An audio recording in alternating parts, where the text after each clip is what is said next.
चला मग आज बनवूया झटपट अशी ग्रेव्ही पनीर.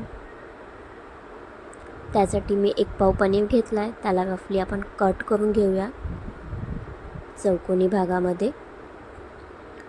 त्यानंतर आपण त्याला धुवायला ठेवूया. त्यानंतर मी एक मोठा कांदा घेतला आहे. त्याला मी थोडा जाडसर असा कापून घेते. कापून झाल्यानंतर मी एक मोठा टमाटर घेतला आहे. तो पण आपण असं रफली मोठाच कापून घेऊया.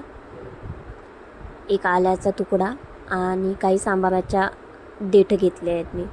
त्यानंतर आपण तेलामध्ये थोडेसे गरम मसाले आणि एक उभा चिरलेला कांदा घेऊया.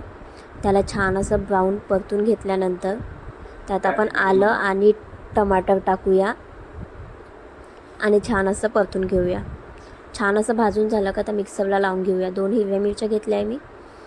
त्यानंतर आपण 2 चमचे तेल घेऊया. त्यामध्ये मी भाजलेलं खोबरं आणि लसूणचं पेस्ट घेतलं आहे. त्याला छान असं परतून झाल्यानंतर आपण जी टमाटर आणि कांद्याची प्युरी करून घेतली आहे ते घालून घेऊया. तिला पण छान असं परतून घ्यायचं.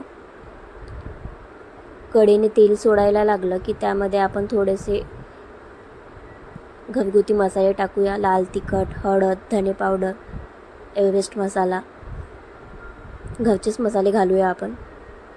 त्यानंतर छान परतून घेऊया.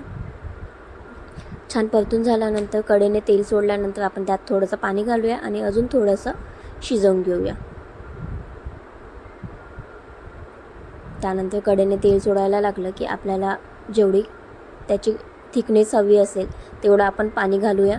मला थोडंसं पातळच हवं होतं त्यामुळे मी थोडं पाणी जास्त टाकलं. तुम्हाला जर आडसर ग्रेव्ही हवी असेल तर तुम्ही कमी टाका. छान अशी एक उकळी येऊ द्यायची. तेल बाजूला आलं की त्यामध्ये आपण पनीर घालूया. पनीर मी तळून नाही घेतलं आहे. जर तुम्हाला तळून घ्यायचं असेल तर तुम्ही तळून घ्या. मला असंच पनीर आवडतं त्यामुळे मी असंच टाकलं आहे. छान एक उकळी काढून घेऊया. उकळी झाल्यानंतर आपण त्यात टाकूया धनिया, सांबार थोडासा. तर चला मग आपली ग्रेव्ही पनीर रेडी आहे. खूप छान लागते खायला. तुम्हाला जर आवडली असेल तर